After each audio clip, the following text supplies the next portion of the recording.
എടാ ഇന്നലെ ഇന്റർവ്യൂവിന് പോയിട്ട് എന്തായി? അളിയ ഒന്നും നടന്നില്ല.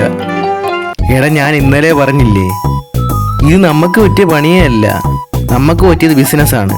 എടാ ഒരു ഹോസ്പിറ്റലിലെ പരിപാടി തുടങ്ങുകയാണെങ്കിൽ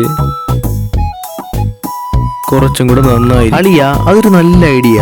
ഹോസ്പിറ്റലിലെ പരിപാടി തുടങ്ങി കഴിഞ്ഞ് പറഞ്ഞാൽ കുറച്ച് നന്നായിരിക്കും.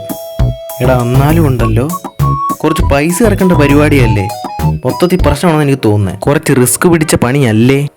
പിന്നെ അത് നോക്കണം, പിന്നെ എന്തെങ്കിലും പ്രശ്നം ഉണ്ടായി കഴിഞ്ഞാൽ അത് പിന്നെ വേറെ വഴി, മൊത്തത്തിൽ പ്രശ്നമാണെന്നാ തോന്നുന്നേ. ഒരു കമ്പനി സ്റ്റാർട്ട് ചെയ്താലോ? അപ്പം പിന്നെ വെച്ചടി കയറ്റം. ഒരു സാധനം ഇറക്കുന്നു, കാശുണ്ടാക്കുന്നു, അങ്ങനെ പിന്നെ കയറി അങ്ങ് പോകുന്നു.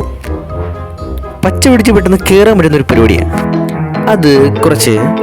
അത് നന്നാവത്തില്ല. ഇനി വേറെ ഒരു വഴി നോക്കാം. ഇനി നമുക്ക് എന്തെങ്കിലും ഒരു കൃഷിയുമായിട്ട് ബന്ധപ്പെട്ട് എന്തെങ്കിലും ഒരു പരിപാടി തുടങ്ങിയാലോ?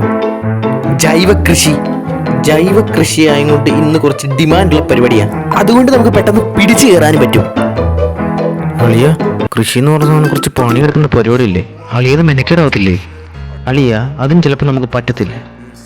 ഞാനിപ്പോൾ ആലോചിച്ച് നോക്കിയപ്പം ഇത് പണിയെടുക്കേണ്ട ഒരു പരിപാടിയാണ്. ഇത് കുറച്ച് ശരീരം ഇളകി പണിയെടുക്കുന്ന ഒരു പരിപാടിയാണ്. അത് കുറച്ച് മെനക്കേടാവുമെന്ന് എനിക്ക് തോന്നുന്നത്. അപ്പം നമുക്ക് വേറെ ബിസിനസ് നോക്കാം. വേറെ എന്ന് പറയുന്നു, നമുക്ക് എക്സ്പോർട്ട് ആൻഡ് ഇമ്പോർട്ട് തുടങ്ങിയാലോ? എക്സ്പോർട്ട് ആൻഡ് ഇമ്പോർട്ട് തുടങ്ങിക്കഴിഞ്ഞാൽ കുറച്ച് സെറ്റാവും. അത് നമുക്ക് പണിയെടുക്കേണ്ട ആവശ്യമില്ല, വേറെ ആൾക്കാരെ കൊണ്ട് പണിയെടുപ്പിക്കാം. അളിയ അത് പറഞ്ഞ നല്ലൊരു ഐഡിയയാ. അളിയ ബിസിനസ് തുടങ്ങാൻ അതിൻ്റെ വല്ല പൈസ ഉണ്ടോ? എൻ്റെ കയ്യിൽ പ്രത്യേകിച്ചൊന്നുമില്ല. എടാ എൻ്റെ പൈസ ഒന്നുമില്ല. എടാ ബിസിനസ് ഒന്നും നമുക്ക് പറ്റിയ പണിയല്ല. വെറുതെ ഇരിക്കുന്ന പണി വല്ലതും ഉണ്ടോ?